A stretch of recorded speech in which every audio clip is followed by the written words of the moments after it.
Okay, good evening and welcome to the Rodham Institute's Impact Speaker Series. I'm Dr. Gigi El-Bayoumi and I'm the founding director of the Rodham Institute, which is housed at the George Washington University School of Medicine and Health Sciences. We are dedicated to improving health and well-being in Washington, D.C. by improving health equity. You know, there's been a lot that's been going on in the last several months, but really for some communities, it's just been the latest example of inequity, both in health as well as economic and social inequity. I and we at the Rodham Institute have been calling this being between two pandemics, the COVID pandemic and the racism pandemic that's been going on for hundreds and hundreds of years with, as we say in medicine, an acute exacerbation. We know that this has impacted us in all ways, big and small, but not the least of which it's impacted our young people, it's impacted our families, our spirits, our personalities, our plans for the summer. It's been a lot.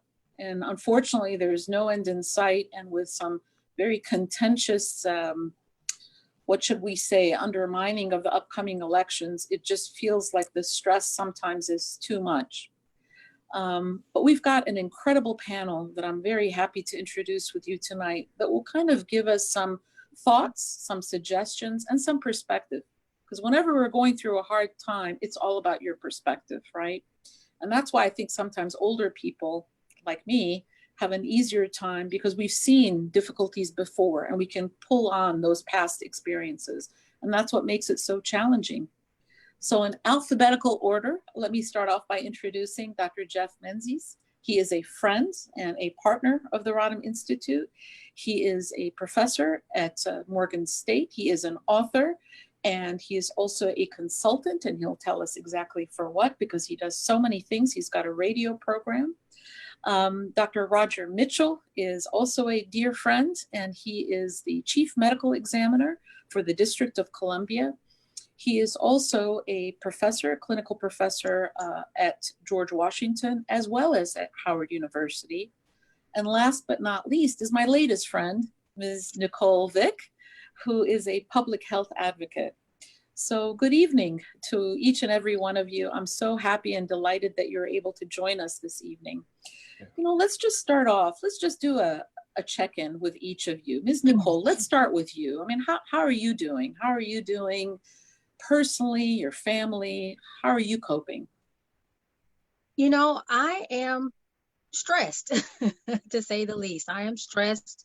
I am working really hard and I am worried. I'm worried. I have a daughter, she's 23, and I'm worried about her future. And just overall very concerned about these two pandemics that we are fighting through, pushing through at this moment. Mm-hmm. I forgot, because I've been also so distracted today.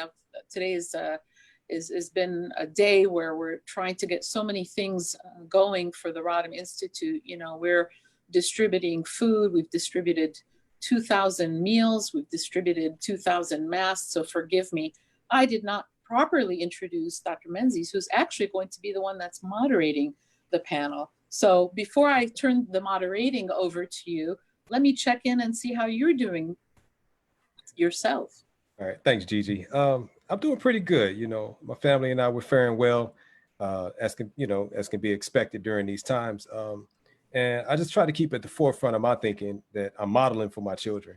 And so I try to, as much as possible, process within myself about the current circumstances in order that I may present a level and cool demeanor while not denying the situation that we're in, but just making sure that, that I'm healthy mentally, physically, emotionally, in order that I may tend to my children as appropriately as possible. And what about you, Dr. Mitchell? I mean, you've got that big title, and I know that you're busy. How busy are you actually with COVID deaths? I know the numbers had calmed down, but probably they're coming back up again. Yeah, so thank you, Dr. Gigi. We've seen close to 760 COVID-related deaths in the District of Columbia since March 20th is when we had our first death. And at our height in April, we were at 20 deaths a day. that we managed, and now we're about 1 to 2 deaths a day. So, you know, the citizens of the District of Columbia have done a really, really good job at heeding the call to stay home, to socially distance, to wear their masks. You know, I'm critical of my own government, even though I'm employed by my government. And I will have to say that, you know, we have not rushed to reopen. We've, you know, really actually and have been criticized for it. But have shown with the reemergence in other places that that was the right thing and still is the right thing to do, is to try to create the best environment for us to have a new normal type of experience, while balancing the challenges of what it means to be virtual, particularly in communities that may not have as much access. So there's a huge balance. And then personally, I'm doing okay. You know, big faith believer. You know, I have a God that really kind of orchestrates my thoughts and helps me process things. So not doing too bad. Good. Well, thank God. Dr. Menzies, please take it away. All right. Thanks a lot, Gigi. I really appreciate the invitation and the opportunity to participate in such an esteemed panel on such a very important topic. So, of course, you know, because we're talking about youth and the COVID pandemic and all the other crises that we are experiencing almost daily, it seems, as far as the race-related crises, you know, racism. What I want to ask about first is the big, gigantic, pink, stinking elephant in the room. Schools reopening. Now, we're talking about a crisis. And, you know, many people are on both sides of the fence for various reasons. We have some parents who are pushing for schools to reopen in person. And that may be because they understand their children fare better in the school environment. It may be because they are incapable for whatever reason to tend to their children's educational needs. It may be a resource issue. You know, it just may be the fact that, you know, they have to go to work. Now we're getting conflicting information. I know here in Montgomery County, there's, you know, the lead health official announced Friday that he was putting a stop on private schools reopening, but then the governor issued an executive order overturning that. And so, you know, there's a big brouhaha. There's a lawsuit going against, you know, the Montgomery County Health Department, specifically naming him. What do you all think about schools reopening? Is it a good idea?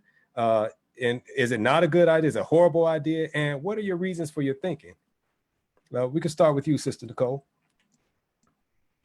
So I am so grateful to hear in my district where I live. I don't have any school-age children, but where I live, they have decided not to reopen.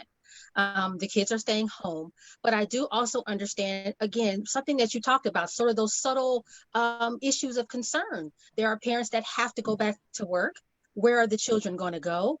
There is also the conversation around some of the disparity in access to the internet, to laptops. Children will miss out on socialization that they normally do get at school. These decisions aren't, you know, made lightly. And I think that for me, I'm happy that our school district, which is actually, I believe, the largest one in the country or close to it, has made the decision to keep the children home. But it again begs the question, what happens next? What happens next year? How far behind will some of our most vulnerable children be? What happens to children that have disabilities that need IEPs and other resources? So, you know, it's one of those decisions where it's like, yes, it was the best decision in my opinion, but we also are going to have to do a lot of cleaning up afterwards, a lot of trying to pick up the pieces because of the decision that was made. Dr. Mitchell? Unmute your microphone, brother. Yeah, sorry about that. No yeah, you know, I do have school-age children. I have a 13-year-old son, a 15-year-old daughter, and a 17-year-old son. And so my oldest is going into his senior year, and my daughter will be a sophomore, and my youngest son is going into 8th grade. We're here in the District of Columbia, and we are part of a charter school. And so our kids' school are going, the first quarter, they're going virtual. And so I'm not quite sure how they're going to manage those that are school age that need the support and can't leave their children at home. And so that's a big concern, right? Just like Sister Vic described. I mean, being able to go to work is a big issue. And if you have children that can't stay at home, or the ones that you have staying at home without an adult present are not going to be able to learn, it becomes an issue. I know that DCPS has been working on a Reopen Strong campaign, and that they're looking at a hybrid approach where they can have some in class instruction and then take home. Not quite sure what they're going to do for the younger age groups, but at the end of the day, you know, one of the things that I want to say to community is there's opportunities here for there to be community education in a way that we've only understood it back when we had places like Black Wall Street. There's opportunities here for educators that are in community to operate in a space where we do community collaborative collectives of education, particularly of our younger children. And so, my wife homeschooled my three kids when they were much younger, and had a homeschool co-op. And so we're big fans of the homeschool type of environment. And so to the listeners and to the watchers, those that feel like their local governments aren't providing the necessary resource for education, it's really an opportunity to both advocate for that resource, don't let them off the hook, but also at the same time organize within community and within households to try to meet the benefit for your children. Yeah, and that concept of homeschooling, it's more than a notion. People think that, you just sit at home and, drop off some packets in front of your kids and you go on about your business. But, we actually homeschooled ourselves, my wife and I, our children early years. And so it's more than a notion. But the beautiful thing about the DC area is that, it's so resourceful. Unfortunately, now, all of the free Smithsonian museums are closed, but right. When they were open, it was like tremendous resource for homeschoolers. There's a wonderful homeschool collective right here in the district and the surrounding areas called the Sankofa Homeschool Collective. And these are a group of sisters who met up through Mocha Moms, and they came together and they did exactly what you're talking about, Doc, which is pool their resources together. And they've even gone as far as to tap into professional resources in the community itself. So they tap on various college professors to come in and teach courses. I've taught psychology courses to the children in the homeschool collective, and so they do a wonderful job. And so we have so many resources at our fingertips, but it takes an understanding and an awareness that you can be that bold and take control of your child's education in that way. I really appreciate you bringing that up, because that show was that was resonating in my mind about this homeschool notion. And like you said, don't let the local districts off the hook, because they do have a responsibility as tax-paying citizens. We're paying into the public school system. And so we should demand and expect certain things. But looking at this whole return piece, and there's a lot of fear about this now, because not only are we talking about the ability or the inability of parents to provide education-based stability for their children and resources for their children, but we're also talking about the very real risk of children going into school settings, no matter how much they're cleaning, no matter how much they're putting up plexiglass and quote unquote social distancing, especially for the younger children. It's a very real fear about them contracting COVID-19. Doc, going right back to you, brother, what do you think about the risks involved with returning into the school environment, the precautionary steps that parents can take as far as teaching their children, especially the younger ones, and then also the potential fallout and the trauma that could be associated with that fallout should children start to contract COVID and God forbid die? I mean, listen, oh my goodness. I mean, at the end of the day, this is not an easy situation.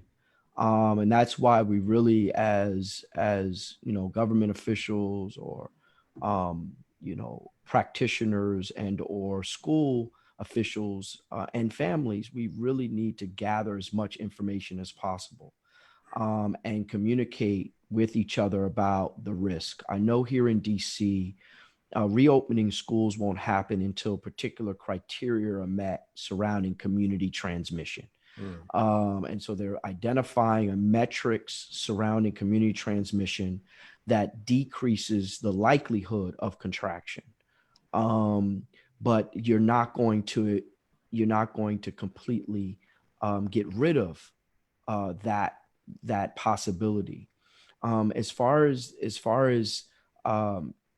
obviously wearing masks, obviously schools having the plexiglass, having the markers on the floor, not having your full school come back, but some type of every other day, every couple day type of environment until there is a vaccine or community transmission is reliable is extremely important. As far as contracting it, this is something that we get, and children will get it. The good thing about this disease is that it doesn't like children as much as it likes older people. And the reason why it likes older people is because of the baseline inflammation that older people have. So older people have a baseline pro-inflammatory environment. And so they have their inflammatory cells, what we call, and then the chemistry within the body, we call them cytokines, are in a place where they're kind of revved up, right? Because of your age and the breakdown of cells. And so when you get COVID, the COVID kind of takes your inflammation over the top. And so this actually is it turns into an inflammatory disease, particularly in the lungs. And so that's why dexamethasone, which is a steroid, works after people have gotten it. So Doc, you're saying that existing inflammatory conditions makes one more susceptible absolutely to contracting 100%, COVID. 100%. Okay. And so that may be in the form of cancer, that may be in form of HIV, that may be in form of vitamin D deficiency, right? So that's D3. One thing. Yeah, that D3 deficiency, that's huge. Yep. And we cannot underestimate the importance of vitamin D supplementation, because that's something everybody can do. That's right. Every single one. And just because you're melanated doesn't mean you're not vitamin deficient. Right. Because we got clothing. We're in the northern hemisphere. That's right. That's right. And we're not outside. That's right. We're inside. Well, and as a general internist, I check people all the time for vitamin D, and the lowest vitamin D levels are in African American patients. That's right. So vitamin D3 is what people need supplements. Obviously, they should check with their clinician to be sure. But one of the things that I wonder if you could all speak to is this idea, because you began to talk about it, Dr. Menzies, and that is, if nothing else, these two pandemics have shown that reliance, especially on the federal government, is not necessarily something to be relied on.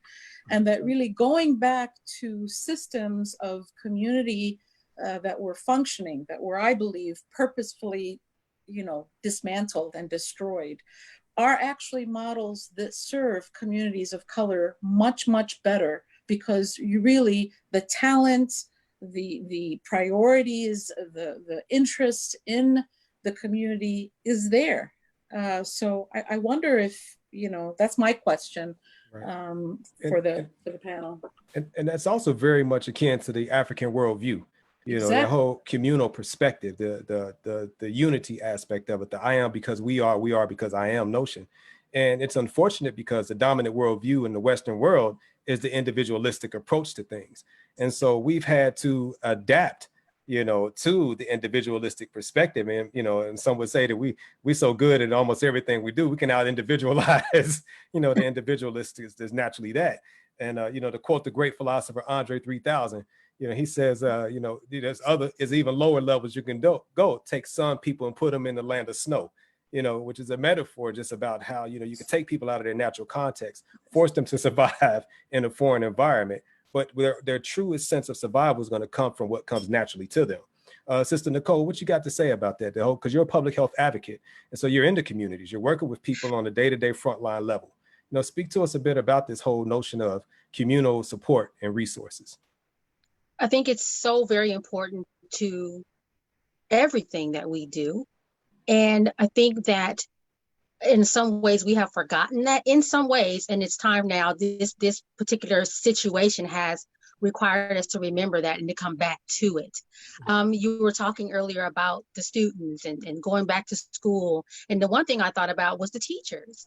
And sort of the difficulties and the struggles and the well, do I go back and teach or do I not? Because ultimately, if the students are, if COVID doesn't like young people, it certainly likes teachers. The teachers are older, right? And they also have families. They also belong to a community. So I think that you're right that this pandemic and both pandemics together have really brought to light a lot of things that even for me, I think I was a little bit blind to. I did not realize how disjointed our society has become.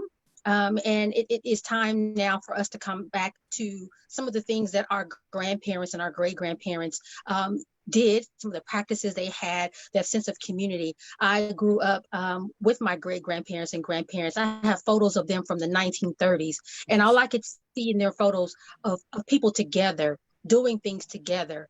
And it reminded me that we might want to think more strategically about how we can do that in a society that, again, values that individual. Well, I got to do what I got to do, not worrying about what everybody else is doing. And so how do we kind of push back against that, especially when that idea of community has been so ingrained in us? How do we get that back and put that into practice on something as important as education? How do we say, well, this system right now isn't working for us and they're shut down? How do we now recreate or create something that works for all of our children, not just the ones where their parents can afford to stay home or where the parents are lucky enough to be able to work at home, but all those kids, the kids where mom has to go to work or mom is not interested or dad is not interested? How do we make sure all of those children are taken care of? And so I think that's where we really need to kind of rally around it, folks in our communities.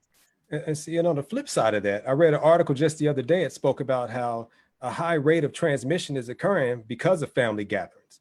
And so we've got this quandary that we're in, right? Because at the same token, we could be individualized, but we love us some family. We're going to get together. I remember when I was growing up, and I know I'm on the line with a couple medical doctors, so forgive my mama and my cousins and them and my auntie and them. But, growing up, one of us got the chicken pox. All the kids was going over there to get the chicken pox. And is that the herd immunity thing? I don't know what that is, but it was a hood thing. We all got the chicken pox together so that, it wasn't staggering through the family. We all got it and we got it over with.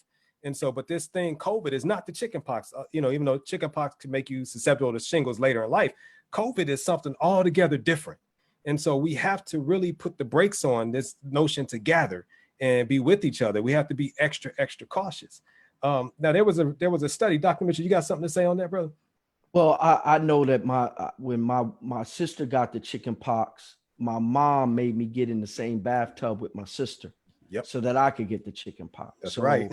That's how we grew up. And the point that you're making is we don't know whether or not this is going to end up being like chicken pox, right? Mm-hmm. We don't know whether or not it's going to be like smallpox, right? Right. And so the reality of it is to your point, we have to do, even in our home gatherings, for example, when my sister-in-law comes over here or my mother comes over here, everybody has to wear masks if you're in the house. Mm-hmm. And if you're outside the house, if you're going to take your mask off, you have to be 6 feet apart. Mm-hmm. And so there's rules that we have to put in place even in our homes, not to just protect yourselves, but to protect really the elders. Mm-hmm. Good point. There was a study released through Psychology Today, and they were announcing how children actually fared far better than expected in the initial closing of our schools. They reported traits such as developing more independence and developing a stronger sense of responsibility. And the survey was administered to parents or families with children ages 8 to 13 years old, right? And children received surveys as well as the parents. And, again, it showed that children developed a stronger sense of independence and responsibility. Now, of course, these are all self-report. You got the kids reporting for themselves, and you got the parents reporting for themselves. But let's just take it on face value and say that these reports are good. Are accurate and it's valid. It's a valid surveying of the representative demographic population is representative of the demographics. Now, when we look at these responses, what does that mean that children have survived or adapted, you know, and actually thrived according to the survey in the climate of a pandemic. Now, granted, this was given early on. This was like back in March, April. But still, the children showed a sense of independence and a sense of responsibility. How should we interpret that? Should we be celebrating and thinking that our children are more resilient than we originally thought? Or are we looking at this and saying, don't take that for granted and definitely don't take advantage of that? What's your stance on that, Sister Vic? I think it might be too early to tell, right? Okay. Either way. But I will say that even for me, I'm working from home 100%. And my stress levels have gone down. There's something to be said with a 9 a.m. start time that I can get up at 8:30, get myself together and walk from one room to the next and not have to spend an hour commuting. So, you know, those differences and a little relief of some of that stress probably does have some positive benefits. Now, I was going to say, oh, and I started jogging again, but that would be a lie. But at least I was able, again, to release some of that stress of that commute time, add some extra time to my day, cook more. I'm able to do a lot. So I think that if children are in an environment where, wow, that hour bus ride or all that, you know, running around is no longer there, and they can actually kind of sit and focus, perhaps that could be a benefit. But I do think it's too early to tell, because if they took that thing in March and we're in August now, we might be seeing some different issues with a different type of stressor with students trying to learn. Because I know for a fact, I teach at Occidental College, and my college age students expressed having a really hard time once they sent everyone home after spring break, had a really hard time being able to focus and sit and pay attention to a class or watching a lecture on a computer screen. So I think some of those benefits may be a little premature. Okay, yeah, I had a lot of my students also, they submitted as extra credit, submitted video recordings of themselves stating how they felt transitioning from school to home. Got a lot of rich data in that. I'm currently analyzing and processing and going to put together video for it. But it was like you're saying, Nicole, it was like, you know, the inability to focus. I had literally parents sitting in on the courses with their kids, which was a beautiful thing, you know, the intergenerational college education now, you know, but at the same time, students unable to focus, going back home to home environments that weren't conducive to, you know, academic studying. You know, their bedrooms might have been given away already, or, you know, it may be a violent neighborhood. Some of our students actually came away from home to Morgan in order to avoid some of the issues that they were facing back at home. So they were thrown right back into that mix. So I say all that just to echo what you're saying, Nicole. Dr. Mitchell, a little bit different for you now. And so we're looking at, you know, you're the chief medical examiner, you know, so you're dealing with the hard stuff. You're dealing with that end game, right? And so some people have felt concerned that children being home, potentially unsupervised in certain communities, could actually lead to an uptick in violent crime, including murder, sexual assault, you know, and, you know, when you have unsupervised kids in communities where those rates may already be elevated. What's your take or understanding on that concept? Well, you know, violence is upticking in all major urban centers, including Washington, D.C., particularly gun violence and homicides from gun violence. And so, you know, that stress that we talk about that comes from the uncertainty of the pandemic and, you know, the uncertainty of what happens surrounding the need surrounding the joblessness that comes along with this piece, right? So there's a lot of the economic toll that is taken on our community. It's unprecedented, right? The amount of people that have to worry about where their next meal is going to come from. And so if you already have a stressed community that already has access issues, and then on top of that, those individuals, because of the way that they're employed, now can't go to work every day, then it's going to create a level of stress in their children that takes it to the street. We know that violence is a result of a symptom of the social determinants of health. We know that, you know, lack of access to education, economics, housing, healthcare, and equitable criminal justice practices leads to violent behavior in communities that don't have access. So absolutely, we know that there's an increase in domestic violence. So absolutely, when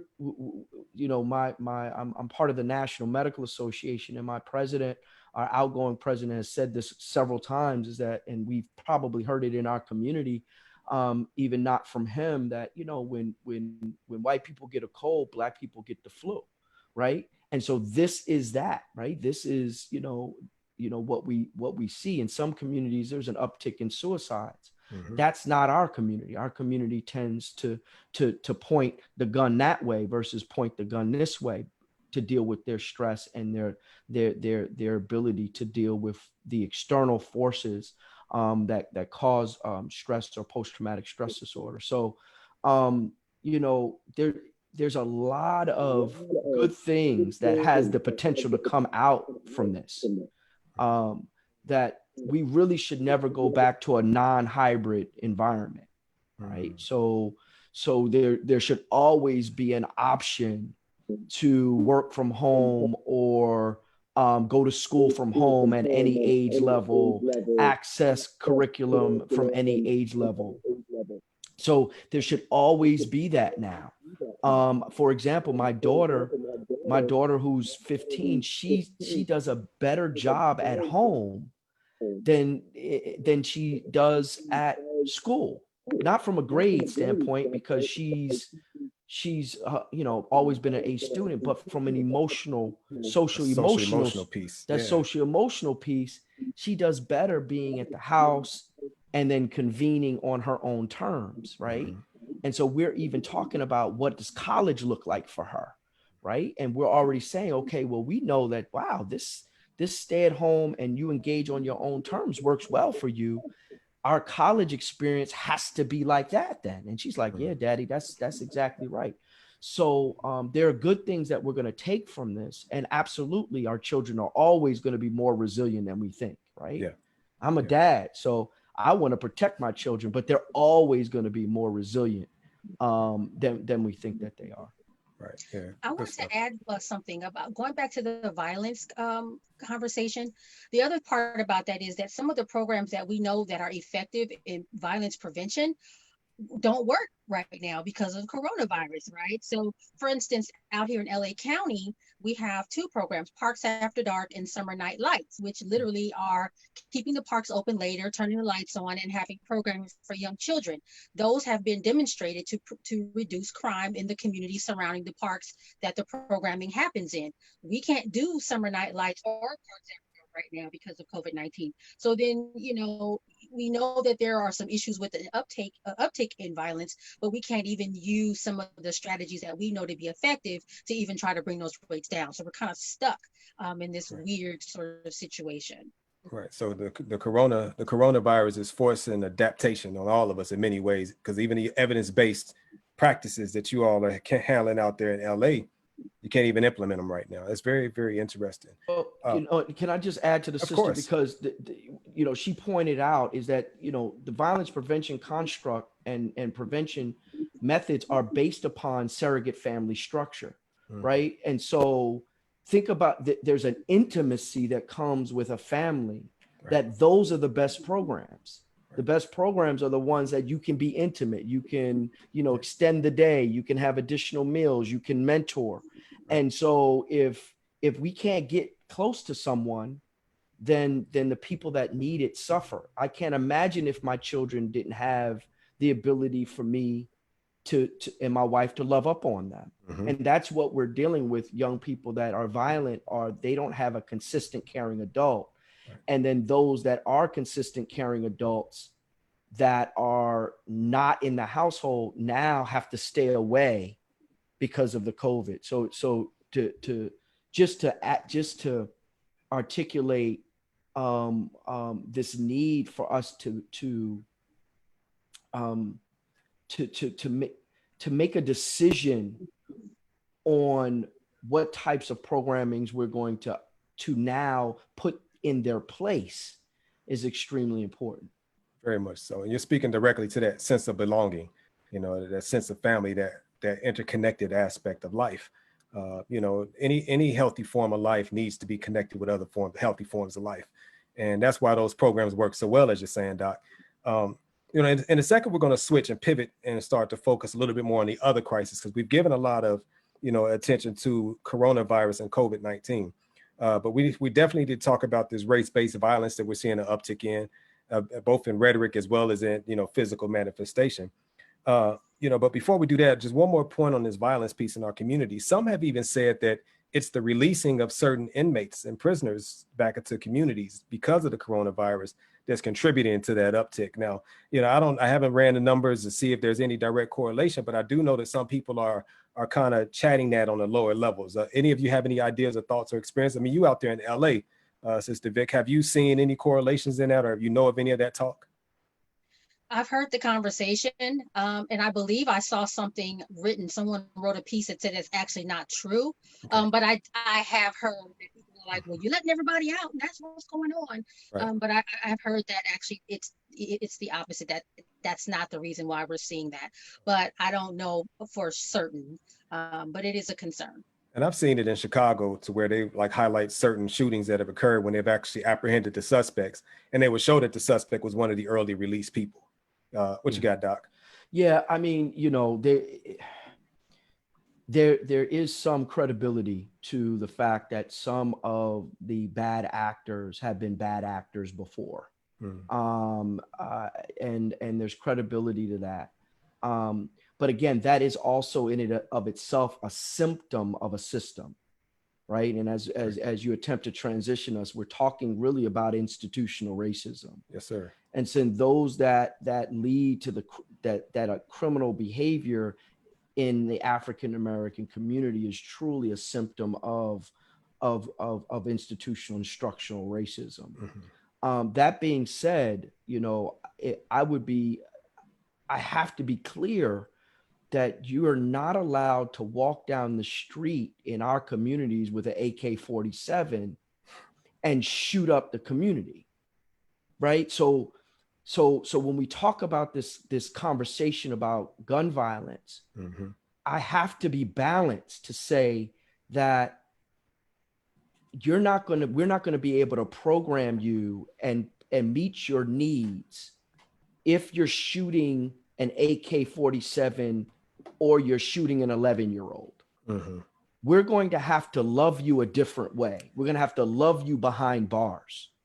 It just there's no other real way that I can help if you're doing that. I got to love you behind bars and then help you program you behind bars. And then as we get through that, all the trauma that you have to process, then we can start talking about bringing you back into society. The only issue with that is that our prisons are not equipped right to love our people. Right. They're not right. rehabilitating people. They're not equipped to do it. So there's so many things that we have to operate under in order to ensure that we can't keep you out on the street. It's hard to do anything for you if you're shooting and killing babies Mm-hmm. and innocent people.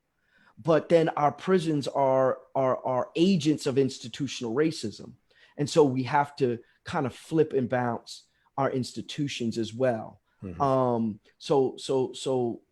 You know, I hope that answers the question. Yes, there is relevancy behind that, but not all of them are second, third time offenders that have gotten out. Right. So you bring it up, you remind me of a great book called Black on Black Violence, The Psychodynamics of Black Self-Annihilation in Service of White Domination. And it's by Amos Wilson. Amos Wilson, absolutely, yes, 100%. You know, and he talks about that, and what he does is he kind of expands the notion of Black on Black violence to not just be, some people try to dismiss it as if it's a myth, and it's not a myth. It actually does occur. But the part of it that's mythical is that it only occurs in Black communities. That's right. But what Amos Wilson does is he ties it in to how it maintains, the system of racism and white supremacy. And so in speaking of that, as we pivot in, and by the way, if I'm not mistaken, there should be a poll for those of us that are watching on Facebook to tap in and answer, if I'm not mistaken. So if you can, just check for that poll and go ahead and do your responses before we get out of this webinar today. But as we pivot, there's been so much going on as far as race-based violence is concerned, specifically white against Black violence. I was just put into Facebook jail. I noticed that before we came on the webinar because one of the few times I only got 24 hours. So, I must not be that great of an offender. But what happens is that I made a comment on a post about the mother and her children who were pulled over in that minivan, whose license plate was the same license plates, but for a different state. And it was a minivan instead of a motorcycle. And they're trying to say that these police officers actually thought that this was the stolen motorcycle. And it's clearly a minivan. And so they pulled the mother over, pulled her and her children out of the vehicle, put them all face down on the hot ground, blacktop, and cuffed them all. And so, there's not that much ignorance. When I was growing up, we used to say, there's dumb and there's playing dumb. There's crazy and there's acting crazy. And clearly to me, they're playing dumb and acting crazy. And it's not, legitimate mistake that they made there. But it's so much of this taking place. And I'm not sure if it's more of it taking place or if we're just able to access it more readily because we all got these pocket cameras and everybody's a cinematographer these days. But so this is something that's on top of this pandemic, right? This is some of the stress that we in our communities and our children are having to endure right now. We have to have that talk with our kids, right? Okay, if you're going out, you get pulled over by the cop, hands at 10 and 2, we have to give that spiel. And so how do you all think that this either uptick or increased exposure to the trauma associated with police on Black people violence, whether we're talking about Breonna Taylor, we're talking about Ahmaud Arbery, with the vigilante, or we're talking about George Floyd, you talk about Trayvon with his vigilante situation, whatever. What do you all think about that as it relates to our current situation right now? And is it exacerbating the COVID situation? Is it something that supersedes? Talk to me a little bit about that. You got the floor, Sister Vic. That was so much. I'm like, oh, I don't even know where to start. Just grab anything. I mean, I think that they both feed into each other. I don't think that they're two separate things. I mean, the same racist society that allows for a police officer to lay down a whole Black family and to hear that the younger kids, the trauma and the terror, they were screaming. I haven't watched hysterical. I haven't watched it. I won't watch it. I usually don't. I just happened and I said, this is crazy. The same system that allows that to happen is the same system that allows for Black people and other people of color to be disproportionately impacted by COVID-19. There's no difference. As far as I can tell, there is the same system. The COVID-19 situation brings to light the lack of access to healthcare, some of the other disparities in the way that we experience and use our systems, housing, healthcare, and everything else. So it's all the same side of the same coin, as far as I'm concerned. Doc. Yeah. So I'm working on a book right now that is looking at a connection between the history of lynching and law enforcement force. And so working with a historian out of Carnegie Mellon, because I published in 2017 a paper on deaths in custody and on how to properly investigate and certify as well as report deaths in custody. And what I found is that we're woefully underestimating the amount of individuals that are dying in custody. And when I talk about custody, I'm talking about along the spectrum of the criminal justice system. So from the pre-arrest related phase, when somebody's running down the street and gets shot in their back, to the arrest related phase, like we saw with George Floyd, to in custody, which is short-term jail or in prison, all the way to incarceration, where you could see, increase in hypertensive and diabetes, dying within the jail system. So all the causes and manners of death that can happen from accidents, homicides, suicides, and undetermined across this spectrum, we're doing a poor job at understanding it from a public health standpoint. So my stance is that deaths in custody is a public health issue. The National Medical Association, which I'm chair of their gun violence task force, we wrote a paper that called deaths in custody a public health issue. And we believe that a box, this is a public health forum, right? So a box should be put on the US standard death certificate that says deaths in custody, yes, no, or probable. and take the reporting of deaths in custody out of the responsibility of law enforcement and put it within the responsibility of the public health infrastructure, as is cancer, as is flu, as is COVID, as is anything else that we're trying to develop a prevention approach, a consistent prevention approach. We're gathering that data from the National Center for Vital Statistics, not from the FBI, right? And so it's extremely important for us to gather our data appropriately.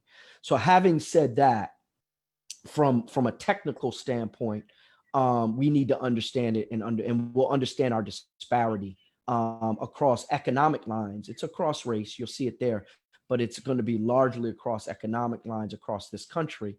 You'll see that poor white people are dying at the hands of law enforcement. It's just that those poor white people have guns in their hands, whereas we're unarmed when we die.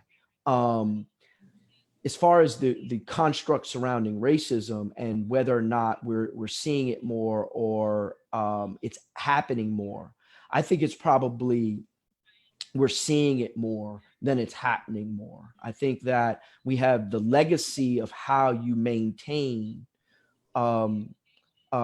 white supremacy and structural and institutional racism is the brutalization of Black bodies. It is part and parcel of how you maintain structural racism, is by showing the individuals that are dying. So we're actually seeing structural racism more since the civil rights generation put it underground. Now that structural racism that people were feeling in their lives and knowing that they felt in their local community, now the nation is getting to feel it and see it, similar to how John Lewis took a billy club across his head, right? We're seeing it again. And when we see it, we feel it as the structural racism that it is.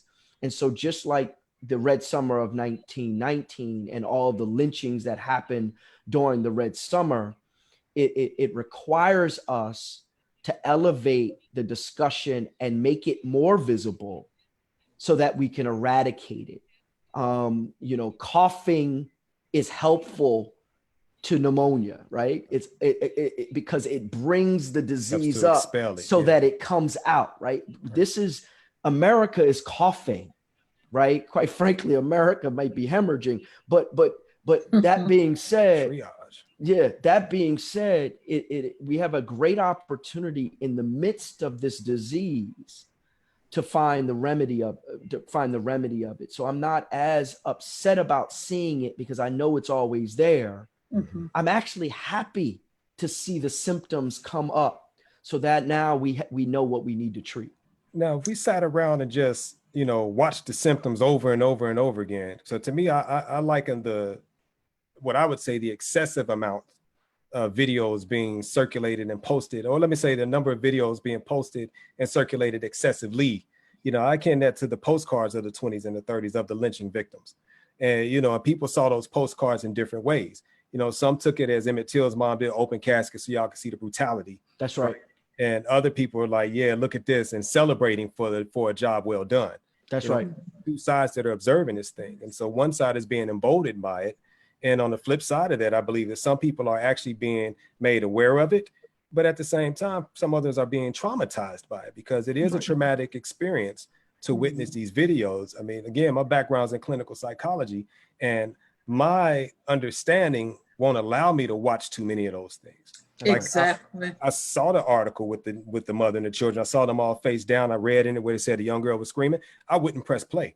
And I tell people not to watch it, actually. Understand that it's there, understand it has occurred, but do not re-traumatize yourself. Don't voluntarily introduce that trauma into your life. Dr. Gigi, you got something?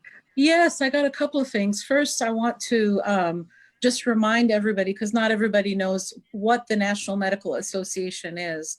So back in the early 1900s, when Black physicians were not permitted to join the American Medical Association, the National Medical Association was born. And so since its inception, by its very nature, it has been in the business and in the interests of looking at health disparities and working towards health equity. So there's an excellent report that was written now in November 2013 about the state of African American health. So I really would recommend that for anybody who wants to look at any issues, whether it's gun violence, and you have Dr. Mitchell, who's the chair of the Committee on Gun Violence from NMA. The priorities of the NMA are by nature, by definition, different, and really are much more focused on Black people, people of color overall, because it's not just Black physicians, but it really has a very different focus. And the second thing I wanted to mention is I've actually come to use a term that is a traumatizing term, because when you look at what's happening in the way that COVID is being responded to by the federal government, there is a passive genocide that's going on. The majority of people that are dying are actually, yes, Black and brown, indigenous people, of course, elderly people with the undesirables in whatever way. That is genocide.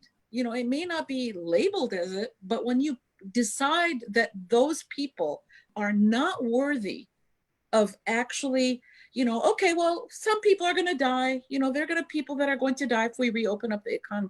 The fact that you can even put that kind of calculation and to speak about it and to be overt about it, that to me is a level of trauma that I don't know that we're always conscious of.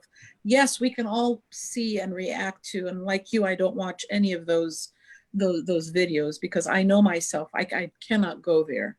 Yeah. Because to me, the depth of human depravity is when another human being is humiliated, right? And tormented and tortured and so forth, physically as well as emotionally. Right. But I think that there is this other subtext that's happening that really is, you know, we don't care about you. You're not valuable. You die, you don't die, who cares? And we're just going to keep going. That's right. Which, and so I would suggest that we use that term, passive genocide, because it is exactly that. It is a genocide that's happening, and it's state sanctioned, you know, by the federal government. There may be forces that are disagreeing with it, but the fact of the matter is that structural racism has always been a part. It doesn't matter Democrat or Republican. We're just taking it to a new level with this current administration. Right. And that's Gigi, what I wanted to say. I'm glad that you bring up the. I'm sorry. Go ahead. I just want to make a quick point, if that's okay. Of course. One of the things that subtext that you speak of reminds me of the protest that we saw down here in Orange County, California. People were like, well, I want to get my hair cut, open the bars. And I'm like, on the backs of who? Who's going to be cutting your hair? Who's going to be serving you that drink? More likely, they're going to be people of color, you know, folks that have to work, because if they don't work, they lose their housing, their standard of living. So that point I think you made is really important, that subtext. And I think that that's an opportunity to also think about what the other part of what happened in Orange County is that they actually literally bullied the public health official into resigning. And so that's the other side of it that's concerning to me, is that some of our people that we consider authorities and people that have information are actually kind of being pushed down.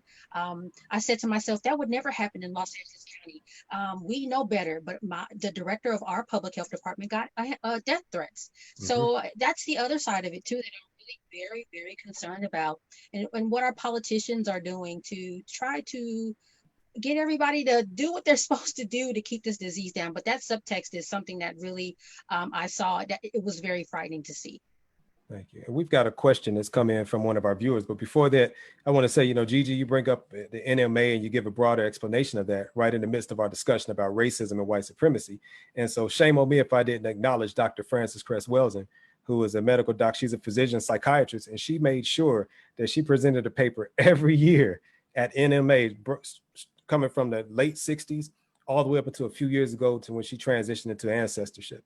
And many people don't realize, but in her book, The ISIS Papers, The Keys to the Color, many of those chapters were actually papers that she presented at the NMA. And I was fortunate enough to be the one who went in and collected all her manuscripts from her home when she transitioned and gathered them all together. So I read a lot of her works, her presentations that she made at the NMA. And the only thing I could think of was like, wow, this sister was bold and courageous to stand in front of a room of peers and colleagues, everybody with a medical degree, and try to educate along these lines. And so, that's the type of energy that the NMA carries, and that's the level of respect that it commands. And it's much like Association of Black Psychologists on the mental health side. It was for us to be able to talk about those things that most concern us amongst ourselves as professionals. So, great job, NMA, and I tip my hat to you all. The question coming from our viewers says, in lieu of COVID-19, what are the greatest differences mental health wise within households at middle and lower income levels amongst Black and brown families when compared to whites? Are some households experiencing higher levels of depression, anxiety, domestic and emotional abuse? I would say absolutely. I mean, just being on Facebook and seeing how families are really worried, should I go back to work? And if I go back to work, how much risk am I taking? People are not able to make their rental payments. And then on top of that, you have property owners that can't pay the mortgage because the rental people aren't paying the rent. So there's like this huge cycle. And I think everybody is anxious. Everybody is depressed. And if you were already depressed, it has been exacerbated by everything that is happening around us. If you have COVID or have been exposed, you have to isolate and quarantine. Well, how do I get access to food? How do I take care of my kids? So there's a lot of issues for middle and lower income families that we just don't even think about because maybe we have a different standard of living. And they are so very concerned with and consumed by. I think that, these are families that were already living on the edge. They were already there. And this just is kind of that thing that took them over. So, I don't have any data. I'm sure some of you have some of that data, but I know just by seeing what some of the comments are, people are desperate and they are afraid. And that just really brings that stress level just through the roof. Dr. Mitchell, you have anything to say on that? Well, I think, Sister Vic put it well. I think it's a function of income. I really believe that. I think that to suggest, this is a scary situation, and to suggest that white people or people that are not, Black or brown or indigenous have some level of higher level resiliency in their mental capacity would be a lie, right? I think that if you're alive and you're part of this world right now, the pandemic of COVID-19 is an unsettling issue.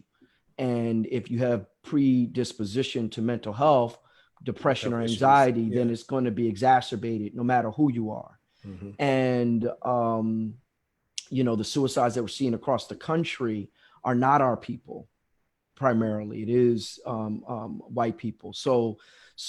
But that being said, again, structural and institutional racism creates an environment within the African American community that our lack of access is going to be a smoldering underlying stress, a smoldering underlying area of anxiety. And therefore, we're at greater risk for depression, exacerbation of that depression and anxiety. And then if you lay on this whole thing of law enforcement force and, having to engage in deal with our race issue on a daily basis, just driving our vehicles, then, that is also exacerbating it. So I think it's multifactorial. And not just based on the single gene that makes us brown versus everybody else. And another thing in that same vein is how society, and specifically law enforcement or medical field, mental health field, responds to Black people's mental health issues as a result of this stress as compared to white people's. For example, a guy was just arrested, taken in alive. He had a shootout with the police with an AK-47. He got shot in his leg and got shot in his buttocks. And the day before, he was fussing with, he pulled out his gun on literally shot at a store employee because they fussed at him for not fussed at him. They corrected him for not wearing his mask. The very next day, he has a shootout with the police. He's taken in alive, flown to the hospital, and his attorney, was explaining it as this is COVID-related stress. And Yeah. so the institutional response, is even Yeah, laced with absolutely. racism, Absolutely, Gigi? 100%. Well, a couple of things. I would say I always, when I hear a story where the person was taken in alive, that You already tells know. me that they're white. You already know. The But rules different. the rules are different. But maybe this is also a segue into talking about the Henson Foundation, because it's actually 7:00 We got a and meeting. we've got our tribal. So maybe you can close it out that way. How about you talk about Henson Foundation? Okay, got you. So I love you for that, Gigi.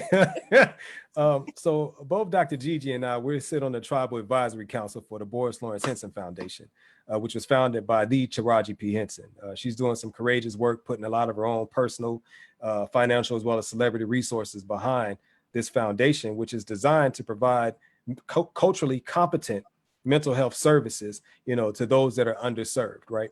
And so they've set up a wonderful campaign where they're actually providing free mental health services to people. You get up to 5 sessions, with a qualified, competent mental health provider on the foundation. And so it's a wonderful, wonderful organization. We had a conference. I was fortunate enough to have held a 4-part web-based radio show called Make It Plain, and Gigi was one of our first guests on that. We had a great time doing that. But yeah, so it's a wonderful organization. And if you don't mind, just to wrap it back around to the youth, racism has been declared a public health issue, right, in many places.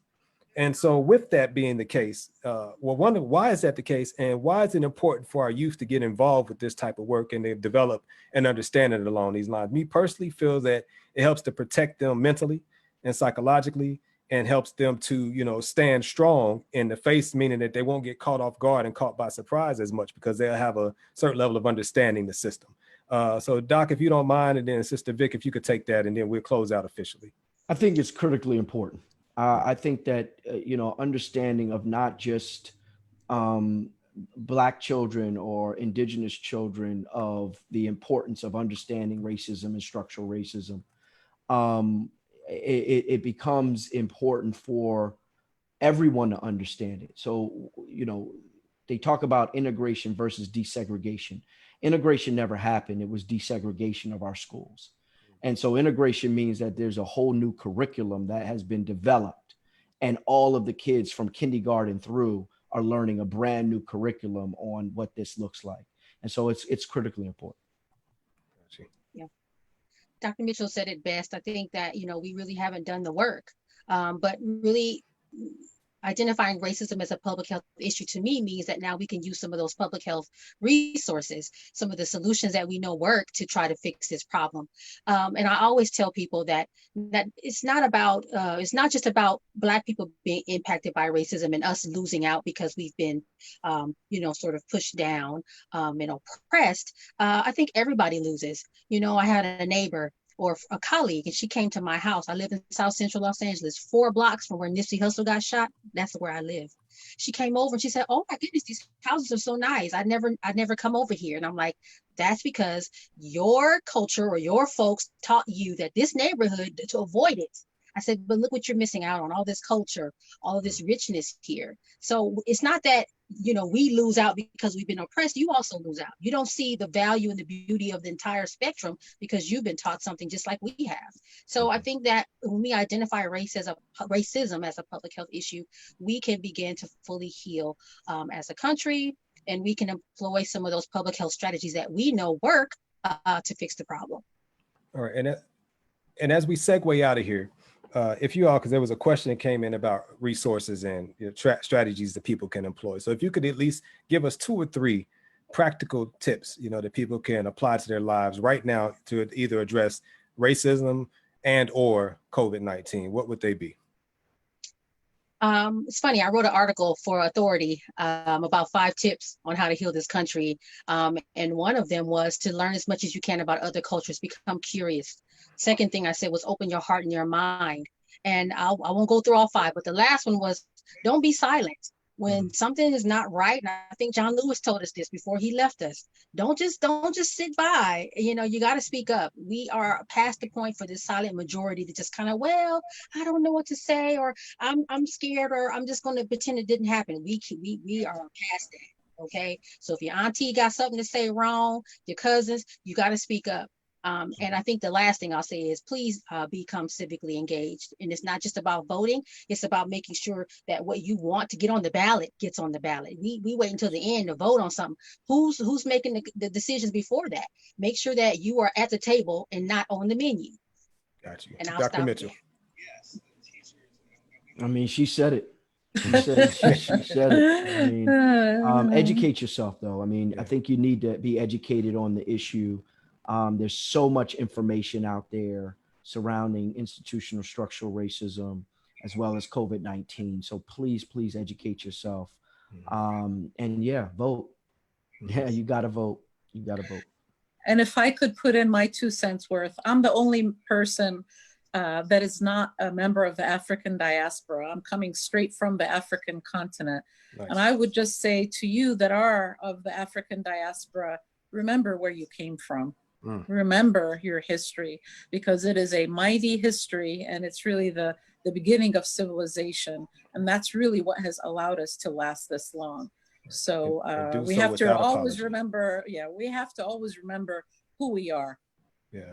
And then the last part of that question was asking, what can mental health providers do? So those would be where my tips come from. I would say educate. Teach what you know about mental health. Teach what you know about mental illness and those things that contribute to it, and teach those strategies that we have all learned in our practicum and our internship and externship experiences and our clinicals, to the masses of people. Give them self-care tips. I think that's one of the strongest things that we can do as mental health providers is share the wealth of knowledge and practical skills that we have. And so, Dr. Gigi, I will hand it off to you for the closing. Oh, wow. Well, so we can get to our meeting. I know. I just want to thank each and every one of you, Dr. Jeff Menzies, for being an incredible moderator, as always. Much love, Ms. Vic from California, thank you for joining us. Dr. Mitchell, friends, all of you are friends. I love you all. And on behalf of the Rodham Institute, we are here to serve. Please visit our website. We've got a lot of resources that includes the Henson Foundation. Please let us know if there are other topics that you want to hear about. And thank you. Please stay safe, stay healthy, and thrive, and we will get through this. Absolutely. We will get through this. Thanks. Peace out. Peace, y'all. Bye-bye. Bye-bye. Bye.